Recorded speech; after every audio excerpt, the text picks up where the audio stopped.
Bom dia, Escola de Profetas. Bom dia. Bom dia aí você de casa. Que bom ver você novamente. Olha, eu tô vindo de uma experiência muito incrível, que eu nunca pensei que eu poderia passar em toda a minha vida. E toda essa experiência que eu tenho vivido mudou tanto a minha vida, que eu quero compartilhar também com você. Mas antes disso, eu quero me apresentar. Eu sei que você já me viu em outros vídeos. Eu sou a Nádia. Então é um prazer poder ver você novamente. E olha, nós estamos vindo lá da cidade chamada Itapetim. Essa está sendo a experiência que a gente está passando. E lá a gente viu muitas coisas acontecer. E uma das últimas experiências que a gente viveu foi um moço. Ele é de uma outra denominação e ele crê naquilo que ele aprendeu. E nós estávamos conversando com a mãe dele e ele chegou. Só que ele começou lá a discordar daquilo que a Bíblia ensina, porque o que nós ensinamos está na Bíblia. E a gente nunca ensina algo que não esteja que esteja de acordo com a vontade de Deus. E ele chegou lá todo bravo e até nos chamou de herege. Eu fiquei muito feliz quando eu vi isso, sabia? Sabe por quê? Porque o que a gente fala está aqui, está na palavra de Deus. E eu vi ele falando com tanta convicção, mas ele estava convicto daquilo que estava errado. E eu só apenas estava olhando para o olho dele e eu vi alguém com muita raiva e tentando provar que aquilo que ele estava falando estava certo. Mas eu fiquei pensando e orando, Senhor, ajude a ele para que ele possa encontrar a verdade pura, a verdade que a Bíblia apresenta. Eu vou falar uma coisa para você, você também precisa encontrar a verdade que a Bíblia apresenta. O Jesus que está na Bíblia, sabe por quê? Porque é esse Jesus que está vindo e quer resgatar cada um de nós que estamos aqui. Olha, meus irmãos, realmente nós estamos vivendo num grande conflito. Eu não tenho dúvidas disso. Eu tenho vivido esse grande conflito e eu sei que vale a pena. Vá, busque a Deus de verdade, de todo o coração, porque quando a gente chega na casa das pessoas, é muito triste ver a situação delas, que elas não têm Deus e que a gente apresenta para elas, mas elas recusam. Mas você está tendo a oportunidade nessa manhã de não recusar. Não tenha dúvidas que Deus te trouxe aqui no que Ele quer te salvar. Então, por favor, aceite o convite de Deus. Amém. Bom dia, escola. Bom dia. Bom dia para você que também está em casa. É um prazer imenso voltar para casa de novo. Estava também igual a Bianca, contando os minutos para chegar aqui. Quando eu cheguei ali no carro, chegamos. E é um prazer imenso poder estar aqui na minha casa, que eu posso dizer que é minha. O campo, ele tem trazido várias experiências para nós, pessoalmente para cada um individual. E na minha vida, no campo, eu tenho percebido que realmente as pessoas, elas não têm amor, porque elas não sabem o que é isso. E uma das características do povo de Deus é o amor, é a união, é o acolhimento, é a humildade. E nós estamos aqui para levar esta verdade para essas pessoas. E como uma das experiências no campo, uma das coisas que eu tenho aprendido é a insistência. Nós devemos insistir, meu povo. Nós devemos insistir para que as pessoas ouçam a verdade de Deus. Nós devemos repetir essas verdades porque elas também se esquecem. Assim como nós, todos os dias devemos estudar o ano bíblico para que a gente não venha se esquecer das promessas de Deus. As pessoas lá fora, elas não têm o mesmo conhecimento que nós. E o Senhor Deus nos dará a oportunidade de aprender a sua palavra para que dessa forma nós possamos ser portas-vozes de Deus no mundo lá fora para essas pessoas que estão no mundo entenebrecido de escuridade. Porque Satanás, ele tem cegado os olhos das pessoas. E é nosso dever abrir-lhe os olhos para a grandiosa vinda do Senhor. Que nessa manhã Deus venha abençoar a cada um de nós. Mas agora nós vamos orar. Vamos pedir a Deus nesse momento que Ele nos ajude para se manter firme nos pés dEle. Amém.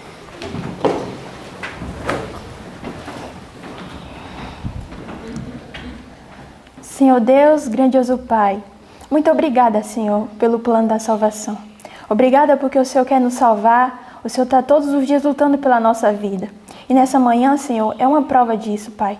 O Senhor nos trouxe aqui, nossos irmãos que estão em casa, que estão assistindo, Senhor Deus, fale ao coração deles, ó Pai. O Senhor prometeu que o Senhor iria voltar e o Senhor já está voltando. Amém, Senhor. Mas nós precisamos, Senhor, te buscar de todo o nosso coração. Precisamos entender que nós estamos vivendo num grande conflito. Verdade, e que precisamos tomar uma posição. Ajuda-nos, ó Pai, para escolhermos estar ao teu lado, Senhor Deus. E que hoje, nesse dia, seja um dia de decisão na vida de cada um que está aqui assistindo. Cada um que está aqui nesse lugar, Pai.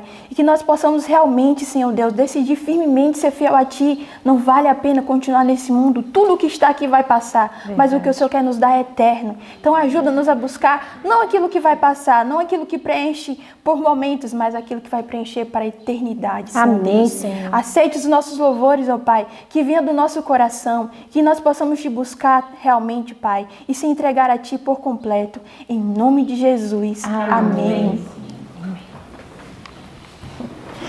E nesse momento, nós iremos cantar o hino de número 17. Deus é o nosso Pai amado. Que privilégio nós temos, queridos, de dizer que Deus é o nosso Pai amado.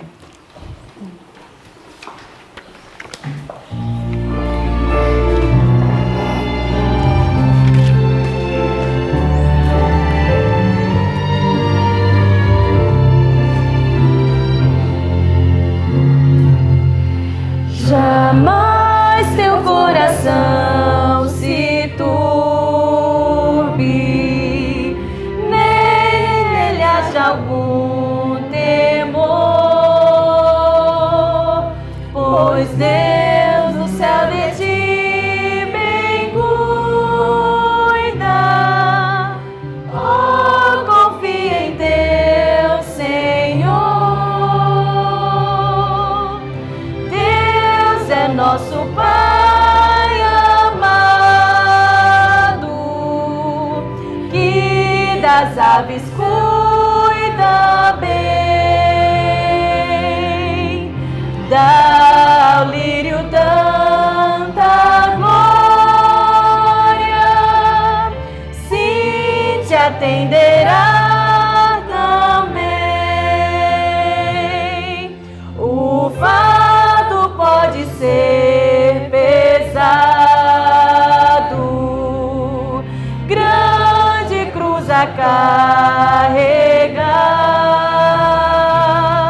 levando a Cristo teu cuidado, Ele vai te aliviar.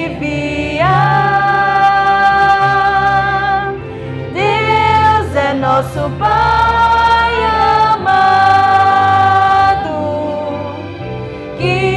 das aves cuida bem,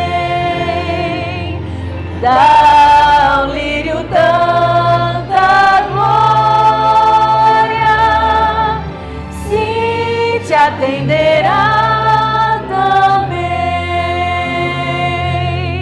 No céu se negras nuvens pairam, dando a ti perturbação. Ó, busque em Cristo novo alento, nele a consolação.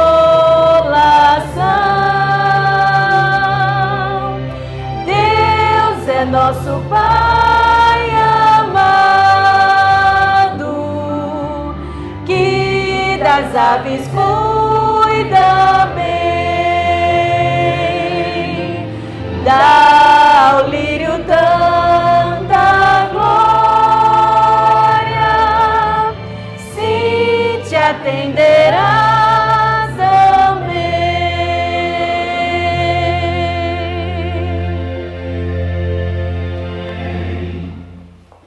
Nesse momento, agora nós vamos recitar o nosso verso da semana, que está lá em Apocalipse, no capítulo 14, do verso 1 ao 5. E nós vamos falar no 3. Vamos lá? 1, 2, 3. Apocalipse 14, do 1 ao 5. E olhei, e eis que estava o Cordeiro sobre o monte Sião, e com ele os 144.000, que em suas testas tinham escrito o nome de seu Pai. E ouvi uma voz do céu, como a voz de muitas águas, e como a voz de um grande trovão. E ouvi uma voz de harpistas, que tocavam com as suas harpas, e cantavam um como cântico novo, diante do trono, diante dos 4 animais e dos anciãos. E ninguém podia aprender aquele cântico, senão os 144.000, que foram comprados da terra. Estes são os que não estão contaminados com mulheres, porque são virgens. Estes são os que seguem o Cordeiro para onde quer que vá. Estes são os que dentre os homens foram comprados como primícias para Deus e para o Cordeiro. E na sua boca não se achou engano, porque são irrepreensíveis diante do trono de Deus. Apocalipse 14, do 1 ao 5. Apocalipse 14, do 1 ao 5. E olhei, e eis que estava o Cordeiro sobre o monte Sião, e com ele os 144.000, que em suas testas tinham escrito o nome de seu Pai. E ouvi uma voz do céu, como a voz de muitas águas, e como a voz de um grande trovão. E ouvi uma voz de arpistas, que tocavam com as suas harpas, e cantavam um como cântico novo, diante do trono, diante dos 4 animais e dos anciãos. E ninguém podia aprender aquele cântico, senão os 144.000, que foram comprados da terra. Estes são os que não estão contaminados com mulheres, porque são virgens. Estes são os que seguem o Cordeiro para onde quer que vá. Estes são os que dentre os homens foram comprados como primícias para Deus e para o Cordeiro. E na sua boca não se achou engano, porque são irrepreensíveis diante do trono de Deus. Apocalipse 14, do 1 ao 5. Apocalipse 14, do 1 ao 5. E olhei, e eis que estava o Cordeiro sobre o monte Sião, e com ele os 144.000, que em suas testas tinham escrito o nome de seu Pai. E ouvi uma voz do céu, como a voz de muitas águas, e como a voz de um grande trovão. E ouvi uma voz de arpistas, que tocavam com as suas harpas, e cantavam um como cântico novo, diante do trono, diante dos 4 animais e dos anciãos. E ninguém podia aprender aquele cântico, senão os 144.000, que foram comprados da terra. Estes são os que não estão contaminados com mulheres, porque são virgens. Estes são os que seguem o Cordeiro para onde quer que vá. Estes são os que dentre os homens foram comprados como primícias para Deus e para o Cordeiro. E na sua boca não se achou engano, porque são irrepreensíveis diante do trono de Deus. Apocalipse 14, do 1 ao 5. Nesse momento nós teremos um momento especial, que agora é estudar a palavra de Deus. E ouça Deus falar contigo. Meu irmão, não perca tempo. Jesus está voltando e Ele está contando com a sua presença. Amém. Olá, bom dia. Bom dia. Bom dia para vocês também aí de casa. Que nessa manhã o Senhor Jesus possa alcançar o seu coração e o nosso também, amém? Amém. Neste momento vamos nos ajoelhar para fazermos uma oração. Oremos. Senhor Deus e Pai, nós te agradecemos mais uma vez, porque o Senhor nos despertou e estamos aqui, Senhor, estudando a Tua palavra, Pai. Que as Suas palavras possam fixar em nosso coração, Pai, para que possamos adorar o Senhor em todas as áreas da nossa vida, Pai. Que o Senhor possa abençoar as pessoas que estão lá, Senhor, estudando, acompanhando, Senhor, o estudo bíblico daqui da Escola de Profetas. Que o Senhor também possa abençoar e alcançar o coração delas também, Pai. Neste momento que o Senhor possa nos dar ouvidos sensíveis, Senhor, a ouvir a Tua voz, a ouvir a voz do Espírito Santo, Pai. E que nessa manhã o Senhor possa mudar a nossa vida. Em nome de Jesus Cristo, amém. Amém.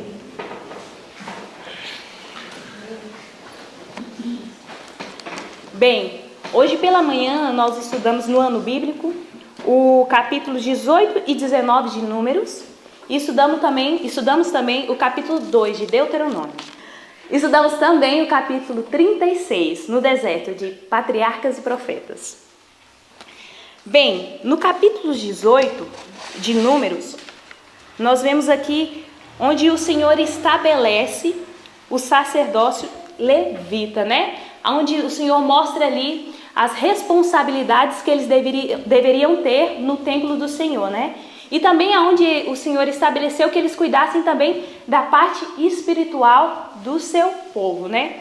Nesse capítulo 18 também de Números, nós vemos aqui um Deus que julga com firmeza, aonde ele adverte o seu filho e aonde ele cuida dos seus filhos. Embora um Deus que cuida com firmeza, onde ele vem advertindo os seus filhos, mas nós vemos aqui misericórdia do Senhor também.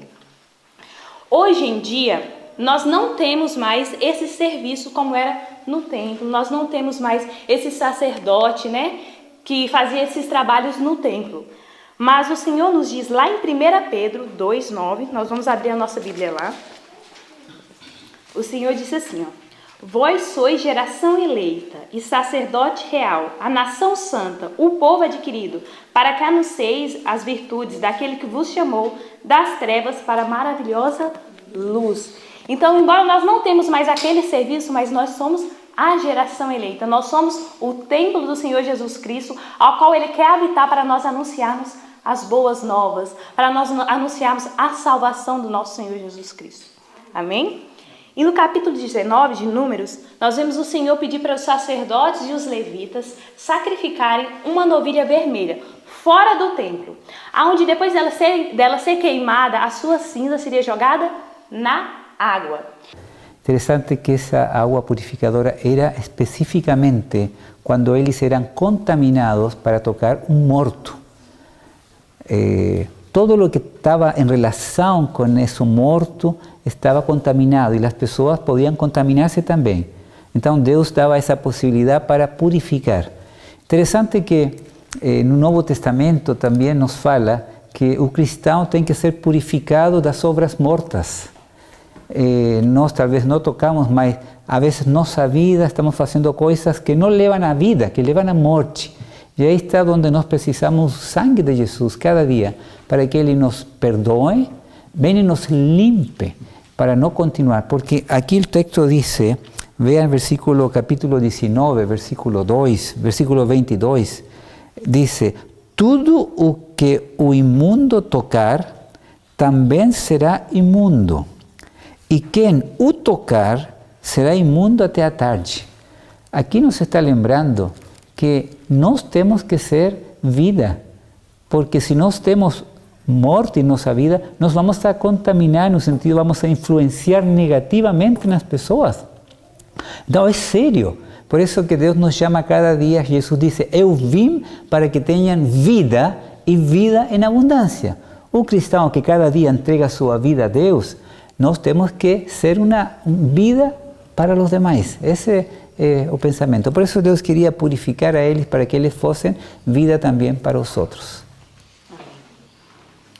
E no capítulo 2 de Deuteronômio, nós vemos ali Moisés mostrando para o povo, né, que a misericórdia do Senhor, de todos os momentos que o Senhor livrou eles ali, né, eles não tinham que fazer absolutamente nada, a não ser crer no poder de Deus. Crer que o Senhor ajudaria em todos os obstáculos que eles encontrariam no deserto. Então Moisés faz ali, abrange o que aconteceu, os livramentos, a misericórdia, o amor que o Senhor tinha por eles.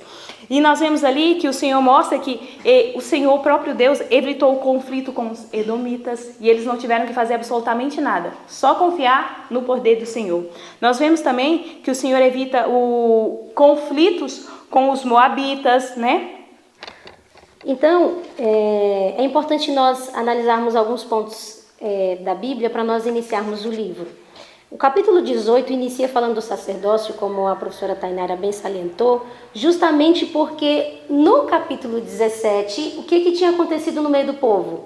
Eles tinham dito o quê? Oxente, só Arão é que tem que ser sacerdote, só ele. Não era essa a briga que Corá levantou? Mas aí Deus vem falando: olha, Arão, eu estou colocando sobre você e a sua casa a responsabilidade do sacerdócio. É vocês que são responsáveis pelo templo e os levitas estão estabelecidos para te auxiliar. Então Deus traz agora isso de maneira mais clara para que não haja dúvida no meio do povo. E é aqui que Deus agora vai instituir o dízimo em favor aos levitas. Muitas pessoas hoje pensam assim: os levitas não existem mais, então esse negócio de dízimo não funciona mais. Eu gostaria de lembrar vocês uma situação. Antes de Deus instituir aqui o dízimo, alguém já tinha devolvido o dízimo na Bíblia? Quem? Abraão, quem mais? Jacó. Eles já tinham devolvido o dízimo ao Senhor. Então isso era uma coisa que já era estabelecido. Deus já havia falado isso para o povo. Deus estava somente o quê? Relembrando e agora destinando esses dízimos aos levitas. Então essa orientação de Deus, esse princípio, não se estabelece unicamente no Antigo Testamento ou então aos levitas diretamente. Deus estabeleceu isso. Mas lá na frente, Paulo vai dizer o quê? Os que pregam o Evangelho, vivam do Evangelho. Então isso é um princípio estabelecido. O dízimo tem que ser devolvido, é 10%, e isso não tem discussão. Isso está bem claro na palavra de Deus. Agora uma coisa que eu acho muito interessante é o verso 26, porque os levitas e Arão, deveriam devolver o dízimo dos dízimos. Eles também, como líderes, não estavam isentos de devolver a parte do Senhor. Eles também tinham que devolver dos dízimos que eles recebiam, o dízimo para o Senhor. Não é lindo isso? A lei de Deus é estabelecida a mesma para todos. Deus não faz acepção de pessoas, de cargo, de Deus não tem isso. É uma lei para todos, assim como era na casa de Abraão. Era uma lei para o servo e uma lei para o dono também. Todos seguiam a mesma lei. Irmão Cleiton, quer comentar? E assim como Deus ele estabelece o dízimo ali, para os levitas, ele também estabelece a oferta, No verso 28 fala que assim também apresentareis uma oferta ao Senhor. E no 29 fala que essa oferta tinha que ser o melhor do que eles tinham recebido. Eles tinham recebido os dízimos do povo de Israel, e dentre desses dízimos eles separavam o melhor e davam oferta ao Senhor pela gratidão. E ali foi estabelecido dízimo e oferta entre os levitas. Bom, o povo estava fadado a morrer no deserto. E uma viagem de 11 dias durou quanto tempo mesmo? 38 anos. Como nós vimos no livro de Deuteronômio, capítulo 2, verso 1, diz que eles ficaram rodeando o monte de Seir. Imagina isso. Ficaram rodeando. Mas qual é o objetivo de Deus? Era somente exterminar aquela nação incrédula que não quis tomar a possessão da terra? Ou Deus tinha um outro objetivo com esses 40 anos ou esses 38 anos vagando no deserto? Deus tinha uma disciplina preparatória. É isso que o livro vai dizer aqui, ó. No parágrafo que começa a peregrinação do deserto, deixa muito claro qual era o propósito de Deus ao permitir que Israel ficasse vagando no deserto. Olha aqui o que diz, ó, a peregrinação pelo deserto não foi simplesmente ordenada como um juízo sobre os rebeldes e murmuradores, mas servia à geração que crescia, como disciplina preparatória à sua entrada na terra prometida. Então Deus queria preparar os filhos daqueles rebeldes, com disciplina, com lições, mostrando, olha o que aconteceu a eles. Pensem direitinho, vamos analisar, vamos seguir estritamente, obedecer a mim, o Senhor Deus que tirou vocês da terra do Egito, para levá-los a uma terra que mana leite e mel. Agora tinha um detalhe. Algo muito forte aconteceu nesses 38 anos, porque da mesma maneira que aquele povo havia rejeitado a Deus, Deus também os rejeitara. Deus disse a Moisés que eles não teriam a liberdade de praticar o rito da circuncisão e nem comemorar a Páscoa, porque eram dois emblemas que representavam o quê? A liberdade do povo da terra do Egito. Mas o texto diz aqui que eles eram indignos dessa liberdade, porque por muitas vezes eles diziam o quê? Vamos voltar à terra de escravidão, vamos voltar aos... Muitas vezes eles abriram a boca para dizer isso. Então Deus disse, basta, vocês não são dignos da liberdade. Então vocês não podem praticar o símbolo que representa essa liberdade de vocês. Então Deus os rejeitara. Imagina isso, 38 anos sem praticar o rito da circuncisão e sem praticar a Páscoa. Mas o que eu acho mais lindo, Deus, ele é misericordioso. Porque ao mesmo tempo que Deus os havia rejeitado, ele ainda tinha misericórdia e graça para dar ao povo. Porque o tabernáculo ainda estava ali. Os sacrifícios ainda aconteciam. E a misericórdia, o favor de Deus ainda estava sobre eles. Porque havia a nuvem, havia o maná que ainda caía, Deus ainda os sustentava. Imagina isso. Deus estava dando uma disciplina, sim, mas Deus estava dizendo, eu ainda os amo, eu ainda os tenho como meu povo, eu ainda tenho misericórdia e graça para oferecer a vocês. Pastor? Cuando nos ouvimos la palabra disciplina, tenemos un poco de temor, disciplina. Mas la palabra disciplina está relacionada a la misma familia de disciplina, es discipular, fazer um discípulo. Então, o que Deus permitiu, o que Deus fez com o povo de Israel pelo deserto, a verdade é que o deserto foi o lugar de educação de Israel, que eram filhos de Deus, o Pai os vai educar para prepará-los a esta nova geração, a terra prometida. Então, todo o que Ele permitiu, finalmente, não era para destruí-los, ao contrário, a disciplina é para fazer do bem. Permitiu momentos difíceis. Por exemplo, não tinham comida, mas Deus les deu um maná. Ou seja, que eles aprenderam que não só de pão vive o homem, sino de todo o que vem de Deus. E em nossas vidas também. É bom que sempre saber que Deus, é um Pai que sempre quer o melhor para nós. Então, não temos que nos preocupar se a vezes em momentos difíceis. Pensemos, o que me está ensinando Deus com isto em minha vida? Porque sempre é para me ajudar. É importante ter esse conceito de Deus. Esse período que eles estavam ali no deserto realmente era uma obra de educar. Talvez reeducar, porque eles já tinham sido educados no Egito de um jeito errado. E a reeducação sempre é uma obra mais difícil, porque agora eles vão ter que moldar o caráter que já estava ali fixo, grudado neles, né? Então era uma obra mais difícil. O interessante é que a obra de reeducação sempre está no nível de Cristo. Então Cristo queria moralmente, socialmente e espiritualmente queria educar o povo ao nível de Cristo. Mas dentro do capítulo, dentro do livro, nós vamos ver que o que dificultou muito isso foi a mistura que eles tiveram. A educação que eles tiveram no Egito e as pessoas da mistura que vieram junto com eles para o deserto dificultou muito o trabalho de Cristo, porque eles eram influenciados por esse povo, né? Às vezes esse povo professavam realmente ter mudado de vida e seguir o Deus verdadeiro, mas era uma mentira, né? Eles ainda tinham seus cultos idólatras escondidos ali e de um jeito ou de outro influenciavam o povo. Então a obra de Cristo era difícil de educar esse povo, né? Porque havia alguém ali sempre influenciando ele. Então podemos ver o quê? E todas as vezes que nós temos que educar um filho, educar alunos, ou seja, não pode haver mistura. Não pode haver alguém que pense ao contrário, porque isso dificulta o trabalho de Deus, né? Então todos deveriam estar no mesmo pensamento ali. Exato. Mas a obra de Cristo ficou difícil porque havia uma mistura, a qual o Senhor falou que não deveriam ser misturados, né? E um exemplo disso, que o livro até mesmo traz, era de um filho, né, de egípcia junto com o povo de Israel, um filho que era mistura de gente, né, o resultado de um casamento misto. E ele, de forma afrontosa, decide o quê? Eu vou colocar minha tenda dentro do acampamento, não vou ficar do lado de fora, não. E qual era a orientação de Deus? Que os filhos da mistura de gente só pudessem entrar no acampamento depois do quê? Da terceira ou quarta geração, não era isso? Sim. Mas ele decidiu acampar dentro do povo de Israel. E aí isso foi rapidamente levado aos juízes e foi decidido que ele estava errado. Mas ele aceitou isso de bom grado? Não, ele ficou irado. Diz que ele, enraivecido com essa decisão, amaldiçoou o juiz e no ardor de sua paixão blasfemou o nome de Deus. Aí o negócio ficou difícil, não foi? Aí foi levado até Moisés. Aí Moisés, ele amaldiçoou o juiz, amaldiçoou a Deus, ele tem que agora receber a pena que a lei pede. Ele deverá ser o quê? Apedrejado. Imagina isso, que situação difícil. Será que era fácil para as pessoas que estavam ali no momento ter que apedrejá-lo? Claro que não.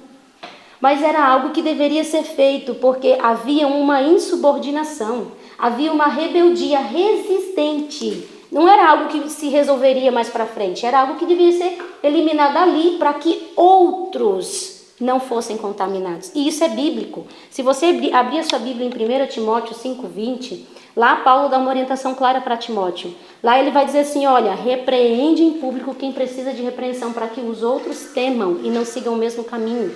Quando Deus estava permitindo que aquele egípcio, né, aquela mistura de gente morresse ali naquele momento, era para preservar os demais, para que outros não seguissem o mesmo caminho e recebessem a mesma sentença. Então Deus estava preservando. E isso é tão notório que o livro traz uma outra comparação de um determinado ser humano, né, a criatura, como diz a menina que uma vez disse, né, a criatura, o ser humano, decidiu, como o David comentou hoje, decidiu apanhar lenha no dia de sábado. Agora, o livro traz uma clareza sobre esse assunto que não resta dúvida nenhuma. Olha só o parágrafo que diz: logo depois da volta ao deserto, ocorreu um caso de violação do sábado, sob circunstâncias que o tornavam de uma culpabilidade peculiar. O anúncio do Senhor de que deserdaria Israel despertaram um espírito de rebelião. Olha onde estava a causa. A raiz era essa. Deus tinha dito, não vai entrar e pronto. E eles estavam o quê? Com um espírito rebelde. Eles não queriam aceitar essa sentença do Senhor. Alguém do povo irado por ser excluído de Canaã e decidido a mostrar seu desafio à lei de Deus, atreveu-se a uma transgressão declarada do 4º mandamento, indo apanhar lenha no sábado. Durante a permanência no deserto, foi estritamente proibido acender fogo no 7º dia. A proibição não se estendia à terra de Canaã, onde muitas vezes a inclemência do clima tornaria necessário o fogo. Mas no deserto, o fogo não era necessariamente necessário para aquecer. O ato deste homem foi uma violação voluntária e deliberada do 4º mandamento. Pecado este não cometido por inadvertência ou ignorância, mas por presunção. Ele queria fazer isso. Pegar lenha, né? O pior de pegar lenha é o que ele tinha no coração. Eu vou, isso mesmo. Ele estava decidido a fazer isso. Embora ele sabia que era errado. Isso que a professora Tainara falou é o ponto-chave. Deus não estava o condenando por pegar simplesmente lenha. Deus estava o condenando pelo que havia no coração dele. Ele estava de forma afrontosa, dizendo assim, eu não respeito essa lei não. Já que esse Deus vai nos permitir morrer no deserto, então agora eu afronto. Então, olha só, isso é muito importante para a gente analisar uma situação.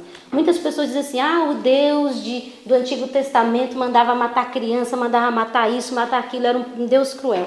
Na realidade, nós somos tolos ao abrir a nossa boca.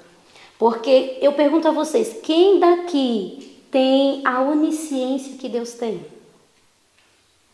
Nossa, que silêncio. Então, acho que ninguém aqui é onisciente.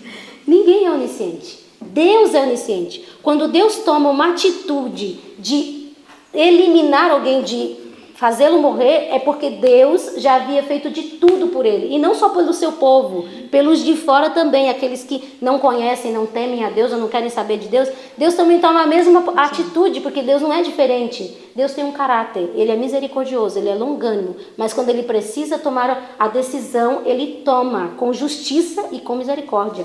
Então nós, como seres finitos e criaturas criadas, deveríamos ficar mais calados. Porque nós não sabemos da onisciência de Deus, que ele sabe de todas as coisas. E quando ele julga de forma reta e misericordiosa. Então a gente vê aqui, Joana, que Deus ele não só julga pelo que fazemos, mas porque o que guardamos no coração. Com certeza. Não é verdade?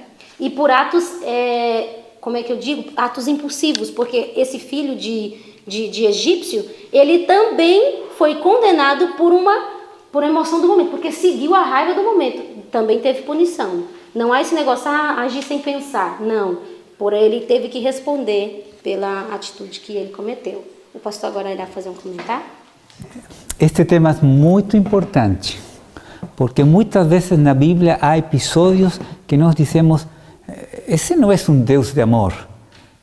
Como entender, por exemplo, este caso aqui, somente por o sábado que ele profanou, ou outros casos, por exemplo, quando o profeta Eliseu, un grupo de crianças dice, calvo, y vienen los ursos, ¿no? ¿Cómo entender si Dios es amor? ¿Por qué permite eso? Y hay otros casos también cuando a matanza de crianças que Dios dice a Israel. Una llave para entender. Ahora, Dios sabe por qué. Dios es amor, siempre. Mas muitas vezes não entendemos os textos porque nós não leemos o contexto. E em todos esses episódios há que ler o contexto. Aqui também, miren, justo aí no capítulo 15, antes de la violação, está a lei. Deus colocou a lei justa, mire, capítulo 15 de Números, verso 27. Se alguma pessoa pecar por ignorância, apresentará sua oferta e será perdoada. Mas, no versículo 30, mas a pessoa que fizer alguma coisa atrevidamente, quer seja dos naturais, quer dos estrangeiros, injure ao Senhor, tal pessoa será eliminada do meio do seu povo, pois desprezou a palavra do Senhor e violou o seu mandamento, será eliminada. E imediatamente este homem, como falaram, faz isto deliberadamente. Não é que Deus disse, vou fazer agora, não. Ele deliberadamente. O texto bíblico então, é muito importante. E talvez sempre temos que lembrar que nós vivemos em um grande conflito entre o bem e o mal. E todos os episódios da Bíblia que a vezes não entendemos, é melhor a vezes mirar mais o contexto e vamos a entender que Deus continua sendo um Deus de amor. Exatamente isso como o pastor comentou. Nós precisamos colocar nossa barba de molho, né, pastor? E analisar um contexto todo, né, da situação que está sendo apresentado ali. E pensar sempre nessa linha, né, de que Deus ele julga com retidão, com misericórdia. Eu gostaria somente de ler mais um parágrafo para que nós tivéssemos ciência de como esse assunto sobre a questão da violação do sábado e o apedrejamento é interessante nós pensarmos. Aqui diz o seguinte no parágrafo que diz assim, ó: Em nossos tempos, muitos há que rejeitam o sábado da criação como uma instituição judaica e insistem que se o mesmo deve ser guardado, a pena de morte deverá ser infligida pela sua violação. Muitos dizem assim, não é? Não guarda o sábado, então tem que ser apedrejado, como era no Antigo Testamento. Eles pegam um caso isolado, né, para generalizar, né? Aí aqui continua dizendo assim, ó: Vemos, porém, que a blasfêmia recebia o mesmo castigo que a violação do sábado, como vimos no caso do egípcio. Ele blasfemou e recebeu também o apedrejamento. Concluiremos, pois, que o terceiro mandamento também deve ser posto de lado como aplicável só aos judeus? Então não precisa mais guardar o terceiro mandamento? No entanto, o argumento tirado da pena de morte aplica-se ao terceiro, ao quinto, que é honrar pai e mãe, né? E, na verdade, a quase todos os 10 preceitos, do mesmo modo que ao quarto. Posto que Deus não castigue hoje a transgressão de sua lei com castigos temporais, sua palavra declara: todavia que o salário do pecado é a morte, e na execução final do juízo, achar-se-á que a morte é o quinhão daqueles que violam os seus sagrados preceitos. Então, o texto é claro em dizer, né? Os 10 mandamentos de Deus ainda são válidos até hoje. E todos aqueles que ousarem a transgredir, infelizmente no juízo terão de encarar as suas decisões, né? A consequência da sua decisão. Agora é importante analisarmos neste capítulo que Deus, ao permitir toda essa situação e reger o povo com firmeza e com amor e misericórdia, mostra aquilo que está aqui no Salmo 78 e no verso 38. Ele, porém, que é misericordioso, perdoou a sua iniquidade e não os destruiu. Antes, muitas vezes, desviou dele o seu furor e não despertou toda a sua ira, porque se lembrou de que eram carne, vento que passa e não volta. Deus muitas vezes agiu com misericórdia sobre o povo de Israel, não porque eles merecessem, porque eles eram um povo muito ruim. Mas eu quero dizer que nós não somos diferentes. Nós ainda somos carecidos dessa misericórdia e dessa graça. Ainda somos carecidos também da disciplina. Nós precisamos disso também. E a história de Israel fica como advertência para nós, para que nós não somente conheçamos quem é Deus, mas para que nós também nos ajustemos ao governo do Senhor Deus, para que nós nos ajustemos à sua lei e vivamos em santidade, porque o maior objetivo de Deus era fazer deles um povo santo. E nós também devemos ter essa santidade que Deus espera, né? Que o nosso Deus possa nesse dia ser gracioso, misericordioso para comigo e para com vocês também.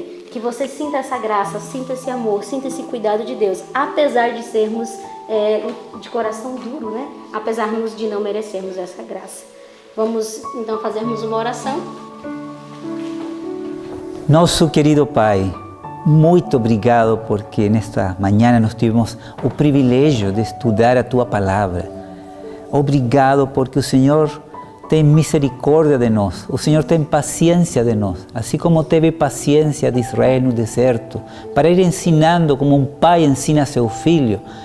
Nós também hoje temos um Deus cheio de amor, um Pai carinhoso, que também nos vai ensinando. E às vezes, quando não estamos fazendo correto, Ele nos mostra o caminho, não por nos destruir, ao contrário, porque Ele sabe que seguindo seus princípios vamos a ter vida e vida em abundância. Obrigado, Senhor, por estas lições. Ajuda-nos hoje a viver mais perto de Deus. Ajuda-nos hoje a entregar mais nossas vidas ao Senhor, para que Ele, morando em nós, faça que nós tenhamos o gozo de fazer a Tua vontade, de guardar Teus mandamentos, por amor ao Senhor. Que a bênção de Deus esteja com cada um de nós, esteja com as pessoas que estão assistindo, que nós possamos dizer hoje, o Senhor é nosso Pai, o Senhor tem um melhor plano para nossas vidas e possamos hoje enfrentar este dia com tranquilidade, sabendo que aos que amam a Deus, todas as coisas contribuem para o bem. Te agradecemos pela tua resposta que o Senhor já está dando, em nome de Jesus. Amém, Senhor. Obrigada pela sua companhia e até o próximo estudo. Até amanhã.